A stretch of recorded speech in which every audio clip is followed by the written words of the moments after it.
Have you ever watched a famous actor, athlete, or musician and wondered what their real life is like off camera? Sometimes it's pretty normal, just people spending time with their families. But other times, you find stories so shocking that they're hard to believe. In this video, we'll look at 20 famous people who were once accused, or even found guilty, of causing the death of their partner. These are not happy tales, but they are real and they show a different side of fame that many people never expect.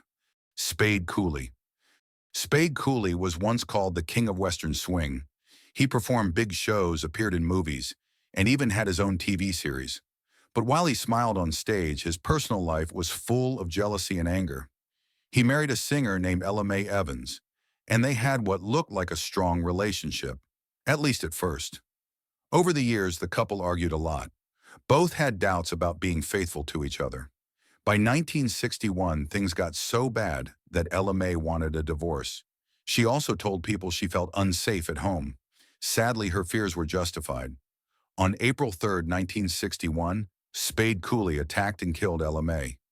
Their 14-year-old daughter, Melody, was present and even testified in court.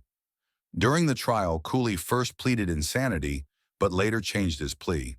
He was found guilty of first-degree murder. The legal battle dragged on, and he went to prison. Friends in Hollywood, including Ronald Reagan, who was then governor of California, tried to help him get parole. A parole date was set for 1970, but Coolie died of a heart attack before he could leave prison. His story stands out because he went from being a famous musician to a convicted murderer, all due to his terrifying behavior at home. Phil Spector. Phil Spector was one of the most influential music producers of the 20th century. Known for creating the wall of sound recording style, he worked with major acts like the Ronettes, Ike and Tina Turner, and even the Beatles. His innovative production methods made him a legend in the music world. But behind that fame was a troubled personal life. In 2003, actress Lana Clarkson was found dead at Spector's mansion in California. She had been shot, and Spector was the main suspect. He first claimed it was an accident or that she had taken her own life, but investigators found this story suspicious. After a high-profile trial, which drew a lot of media attention because of Spector's fame and eccentric court appearances, he was found guilty of second-degree murder in 2009. He received a sentence of 19 years to life. Many people were surprised by how this famous and brilliant producer ended up behind bars. It was a big fall from grace for someone who had once shaped modern music. Spector stayed in prison until his death in 2021 at the age of 81.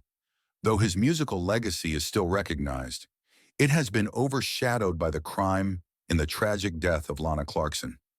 This case shows again that a person's creative talent or public success does not erase wrongdoing. It also reminds us that behind the lights and headlines, real lives and real consequences can bring even the biggest names to account. Robert Blake. Robert Blake was once a big star in Hollywood. People knew him from movies and TV shows, like a famous film called In Cold Blood from 1967. In that film, he played a real-life killer, which seems eerie now, considering what happened in his own life. Blake got married to Bonnie Lee Backley in 1999. Bonnie was known for getting money from older men through scams. So right from the start, many people thought their relationship was strange. The two of them had a very complicated life together. Then in 2001, Bonnie was found dead in a car. She had been shot in the head. Soon after, police pointed the finger at Blake, saying he had killed her. They even said that he had tried to hire people to do it for him. This was shocking because Blake had once been such a beloved star.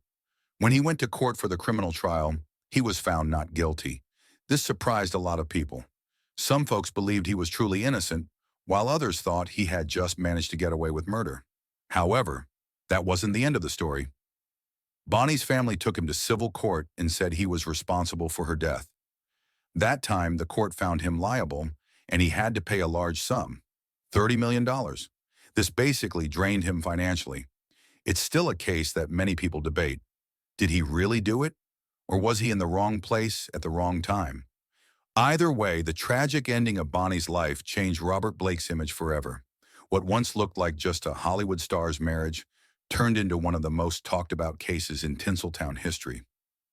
Michael Jace. Michael Jace was best known for his role on the TV show The Shield, where he played a police officer.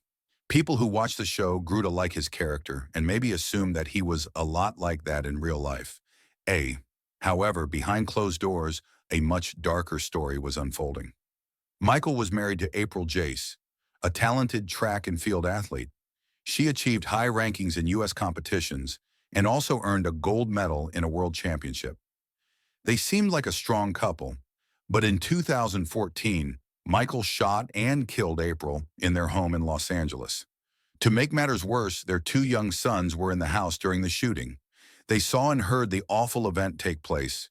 Police arrived to find April dead and Michael confessing to what he had done. In court, it was revealed that Michael had shot April in the legs first, then fired the fatal shots. He also sent a text message to her mother saying he had hurt her. The judge sentenced him to 40 years in prison. His actions not only ended April's life, but also caused enormous pain for their children, who lost both parents in one night, one gone forever, the other in prison. Fay DeWit. Fay DeWit was an actress who found herself in serious legal trouble in 1965 when she was charged with murdering her ex-husband, playwright Ray Allen. They had recently divorced, but Ray reportedly came to her home that night in a rage. He was drunk and forced his way in. Fearing for her life, Fay fought back with a letter opener. Ray was killed in the struggle.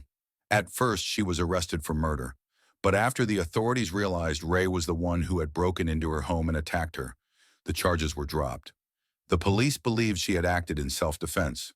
Although her name may not be as famous as some others on this list, her case reminds us that sometimes people end up in deadly conflicts because they are trying to protect themselves. After the case ended, Fay DeWit went on to continue her acting, mostly in TV and stage roles.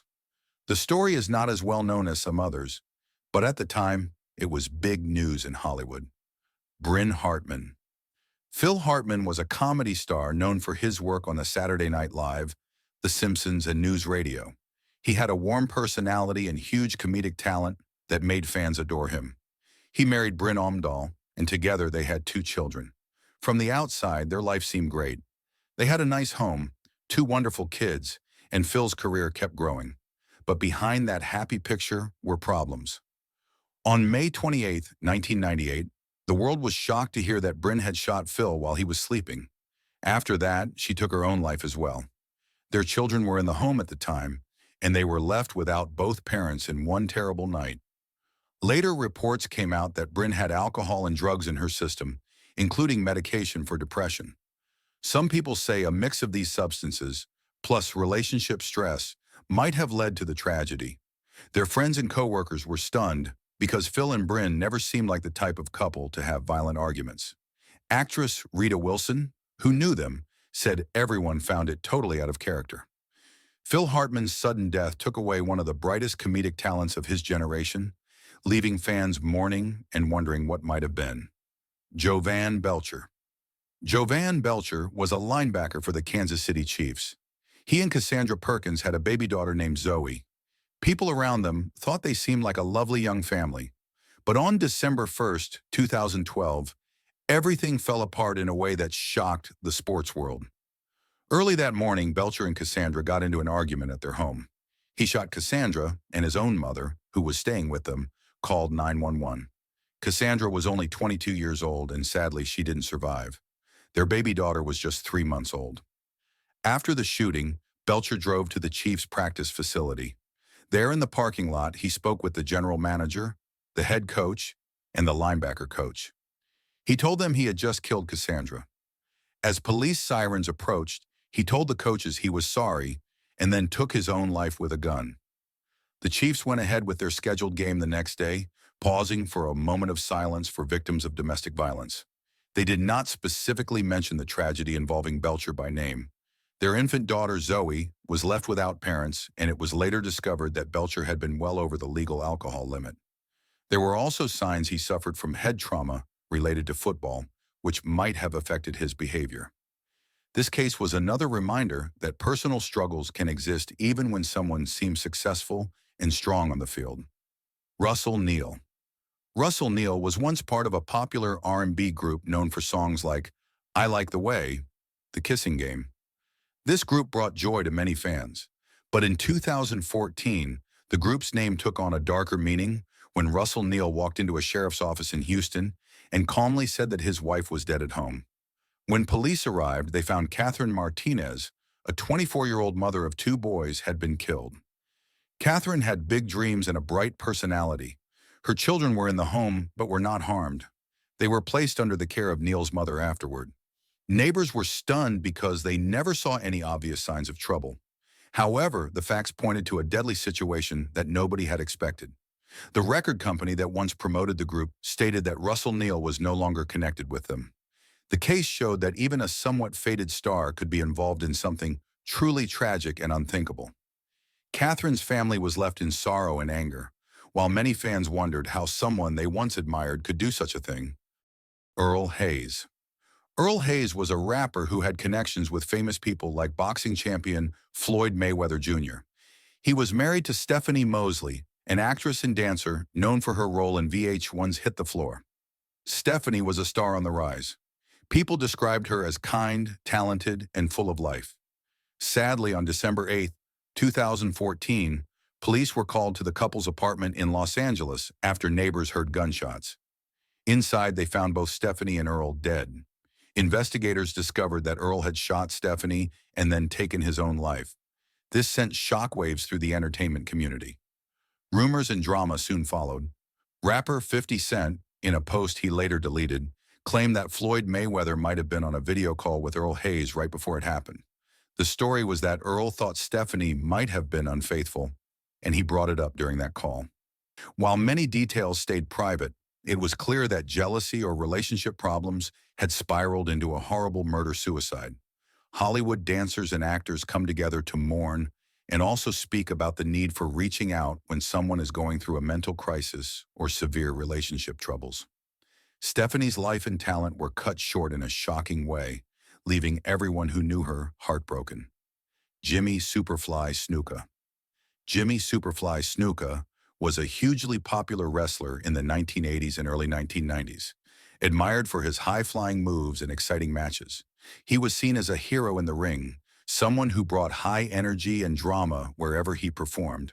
But his personal life took a tragic turn in 1983, when his girlfriend Nancy Argentino was found gravely hurt in a hotel room in Allentown, Pennsylvania. She later died from her injuries. For years, many people wondered what really happened that night. Jimmy Snuka claimed he had argued with Nancy earlier, but insisted her fatal head injury was an accident. At the time, he was not charged with a crime, although some investigators and Nancy's family felt his explanation did not fit the evidence. In 2013, the case was reopened and looked at more closely. Then in 2015, Snuka was officially charged with third-degree murder and involuntary manslaughter for Nancy Argentino's death. However, by the time he faced these charges, Snuka was in poor health and deemed not mentally fit to stand trial. The court dismissed the charges in 2017, and Jimmy Snuka passed away a short time later. Although he never stood trial, the case left a dark cloud over his reputation. Wrestling fans found it hard to reconcile the beloved performer from the ring with the grim questions surrounding Nancy's death. Oscar Pistorius. Oscar Pistorius was a famous athlete from South Africa, nicknamed the Blade Runner. He was a double amputee who raced with special prosthetic legs. He even competed in the regular Olympics, not just the Paralympics, making him an inspirational figure to many. People admired him for overcoming big challenges. In 2012, Oscar began dating a model and law graduate named Riva Steenkamp. She was smart, beautiful, and had a bright future. People followed their romance in the news. Then on Valentine's Day in 2013, everything changed. Police got called to Oscar's home, where they found Riva shot and killed. Oscar said he thought she was a burglar and fired through the bathroom door out of fear. A lot of people doubted his explanation, questioning why he wouldn't check if Riva was safe before firing. The case got massive media attention, especially in South Africa. Some people saw it as part of a larger issue of violence toward women. Others believed Oscar's story. In the end, Oscar was found guilty of murder after a long legal process. His sentence went through a few changes, and it ended up being over a decade long. Many fans were devastated that a sporting hero they admired could do something so terrible. But no matter what side you believe, The fact remains that a young woman lost her life, and the man once celebrated as a role model ended up in prison. Chris Benoit. Chris Benoit was a wrestling star admired for his skill and dedication in the ring. Fans called him the Canadian Crippler and respected his technical style. But in June 2007, his name became tied to one of the most disturbing events in wrestling history. On June 22, 2007, Chris killed his wife Nancy in their home in Georgia. Nancy had been involved in wrestling too, under the name Woman. Police found very upsetting details. Nancy's limbs had been tied, and she had been strangled. There was a Bible placed next to her. Over the next 2 days, Chris also killed his 7-year-old son Daniel before taking his own life. Later, doctors studied Chris Benoit's brain and found severe damage that might have been caused by repeated head injuries in wrestling. This condition is sometimes linked to mood changes and violent behavior. In some ways, it may have explained why he did something so awful. But there is no way to bring back Nancy and Daniel, and the entire wrestling community was left in shock. To this day, the Chris Benoit tragedy is seen as a warning about the dangers of head trauma in sports, but it's also remembered as a heartbreaking story for everyone involved. Sid Vicious.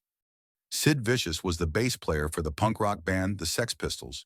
The group was known for being wild and rebellious. Sid got involved with Nancy Spungen, a woman who was sometimes called a groupie, and had struggles with her own mental health. Their relationship was extremely chaotic, filled with drug use and fights. In 1978, they were staying at the Chelsea Hotel in New York. One morning, Nancy was found dead on the bathroom floor with a stab wound. Sid, who had taken a large number of pills the night before, was mostly out of it and gave different accounts of what happened. In one version, he said he didn't remember anything. In another, he claimed Nancy fell on the knife. He was arrested for her murder, but the case never made it through court because he died of a heroin overdose before the trial. Many people wonder if someone else could have come into the room and hurt Nancy while Sid was too sedated to do anything. But we'll never know the full truth. Their story remains a dark symbol of the punk scene, showing how a mix of drugs, violence, and unstable relationships can lead to a tragic end. Gig Young. Gig Young was a Hollywood actor who won an Academy Award for his role in They Shoot Horses, Don't They? He also got a star on the Hollywood Walk of Fame. But for all his acting success, his personal life was very different. He married his fifth wife, Kim Schmidt, in 1978. Only 3 weeks after their wedding, police found both Gig and Kim dead in their Manhattan apartment. Investigators concluded that Gig had shot Kim and then shot himself. There was no note, so people could only guess at what led to this horrible end. Friends knew Gig battled alcoholism, and he had also spent time under the care of a therapist whose methods were later questioned. After Gig's death, his remains were taken to Beverly Hills for a funeral, but he was later buried under his birth name in North Carolina, next to his family. He left his Oscar to his agent's wife, though his daughter tried to get it back decades later. Gig Young's story is a reminder that behind the glitz and glam of fame, there can be deep pain that the public rarely sees. Bertrand Cantat. Bertrand Cantat was the lead singer of a popular French rock band called Noir Désir. He had passionate fans and a rebellious image. In 2003, he was dating the French actress Marie Trintignant, who was part of a legendary film family. She had her own successful career in movies and was loved by French audiences. That year, while they were in Lithuania, the couple got into a violent argument. Cantat beat Marie so badly that she fell into a coma and later died. He said it was an accident, claiming she had hit her head on a wall, but her injuries showed she had been punched multiple times. Marie left behind a family that was devastated, and fans were shocked that a famous rock star could do such a thing. Cantat was found guilty and sentenced to 8 years in prison. However, he was released after serving only 4 years, which upset many people who felt the punishment was too light for taking someone's life. Later on, Cantat remarried, but more tragedy followed when his wife sadly took her own life in 2010. This made people look again at Cantat's history of domestic violence. To many, he remains a symbol of how fame can sometimes allow a person to escape the full measure of justice. William S. Burroughs. William S. Burroughs was a famous writer in the Beat generation, known for his unusual and groundbreaking works. But his personal life was chaotic, especially with drugs and relationship troubles. In the early 1950s, he was living in Mexico City with his partner Joan Vollmer. Both of them had serious issues with addiction. Joan drank a lot, while Burroughs used drugs and was often paranoid. One night at a party, the couple decided to do a William Tell act, or so Burroughs claimed. He supposedly asked Joan to put a glass on her head so he could shoot it with a gun. The bullet instead hit Joan, killing her. Burroughs later said it was an accident, that the gun had gone off when he dropped it. But witnesses and evidence pointed to him actually aiming. He was arrested and charged with what they called culpable homicide. He spent some time in jail, then managed to get out on bail. The legal process in Mexico was complicated, and he eventually fled the country, leaving the case unfinished. He was convicted in absentia, which means he wasn't there for the verdict, and got a 2-year suspended sentence. While he remained a celebrated author, the memory of Joan's death stuck with him for the rest of his life. Ray Carruth. Ray Carruth used to be a wide receiver for the Carolina Panthers in the NFL. He had a promising career, but that all fell apart in 1999. His girlfriend, Sharika Adams, was 8 months pregnant with his child, and on November 16, 1999, she was shot several times by a man named Van Brett Watkins, who was an associate of Carruth. Despite her injuries, Sharika managed to call 911. She explained that Carruth had blocked her car, while another car pulled up and someone inside shot her. She was rushed to the hospital where doctors saved the baby, named Chancellor Lee Adams, through an emergency C-section. Sadly, Sharika died a month later. Prosecutors said Carruth wanted Sharika to end the pregnancy and was angry she refused. After she died, he fled, but was found by police hiding in the trunk of a car. He was convicted of conspiracy to commit murder and other charges, receiving nearly 19 years in prison. The man who pulled the trigger got at least 40 years. Chancellor survived, but he has cerebral palsy and permanent brain damage because of the lack of oxygen before birth. Carruth was released from prison in 2018 and later tried to apologize to Sharika's mother, who has been raising Chancellor. Many sports fans see this as one of the NFL's darkest moments because it cuts short 2 lives, Sharika's and the future life of a mother with her child, while also leaving a baby to grow up without her care. Jean Harris. Jean Harris was not a star of Hollywood or the music world, but she became a well-known figure in the early 1980s due to her high social profile and a sensational court case. She served as the headmistress of the Madeira School, a prestigious girls' boarding school near Washington, D.C. That position put her in elite social circles, and she was widely respected in her field. But her personal life was tangled. John had a romantic relationship with Dr. Herman High Tarnower, a well-known cardiologist who wrote the best-selling Scarsdale diet book. Over time, their relationship became strained, partly because Dr. Tarnower was reportedly seeing other women. On March 10, 1980, events took a horrible turn when Dr. Tarnower was shot multiple times in his home in Purchase, New York. Jean Harris admitted she was there that night, but said she meant to end her own life rather than harm Dr. Tarnower. According to John, the gun went off by accident during a struggle over the weapon. The jury was not convinced by her explanation. They convicted her of second-degree murder, and she received a long prison sentence. Many people who knew Jean believed she was telling the truth about her intentions. Others said she had snapped in a fit of jealousy. Public debate went on for years about whether the verdict was too harsh. In 1993, after serving about 12 years, Jean Harris was granted clemency by New York Governor Mario Cuomo due to health issues, and she was released. She lived quietly afterward.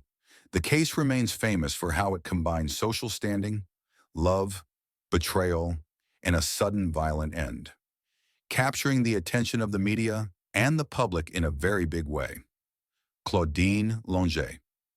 Claudine L was a French-American singer and actress. She was once married to the famous singer Andy Williams and lived a glamorous life. But in 1976, she was charged with killing her boyfriend, Vladimir Spider Savage, who was an Olympic skier. Claudine said it was all a tragic accident. She claimed Spider was showing her how to handle a gun, and it went off by mistake. However, prosecutors said her story did not match the facts of where and how he was shot. Spider was found bent over, facing away from her. There were also questions about whether Claudine had been using drugs at the time. Despite all the drama, there were mistakes made by investigators that helped Claudine's defense. The police took her blood sample and personal diary without the proper warrants, so those could not be used as evidence. In the end, Claudine was found guilty of only negligent homicide, which is a lesser charge than murder. She served 30 days in jail on weekends, paid a small fine, and pretty much vanished from public life. Spider's family later sued her, and they settled out of court. Because of the terms, Claudine never discussed the case again. O.J. Simpson. O.J. Simpson was a famous NFL player who became an actor and sports commentator. He was seen as a nice guy by many people, but all that changed in 1994 when he was accused of killing his ex-wife, Nicole Brown Simpson, and his friend Ronald Goldman. The case turned into what many called the trial of the century. Nicole and Ron were found dead outside Nicole's home in Los Angeles. O.J. was supposed to turn himself in, but he led police on a slow-speed chase in a white Ford Bronco that was watched live by millions on TV. Eventually, he was arrested and put on trial. The evidence included DNA that prosecutors said linked O.J. to the crime. But O.J.'s defense team argued the LAPD had a history of racism and might have planted evidence. Johnny Cochran, one of his lawyers, famously said, "If it doesn't fit, you must acquit," pointing to a glove that looked too small when O.J. tried it on in court. The jury found O.J. not guilty in the criminal trial, which shocked and divided the country. Some believed he was innocent. Others thought the jury ignored the evidence because of anger toward the police. Later, in a civil trial, O.J. was found responsible for the deaths and told to pay $33.5 million in damages to the families of Nicole and Ron. Many people still debate this case today, making it one of the most talked about trials in modern history.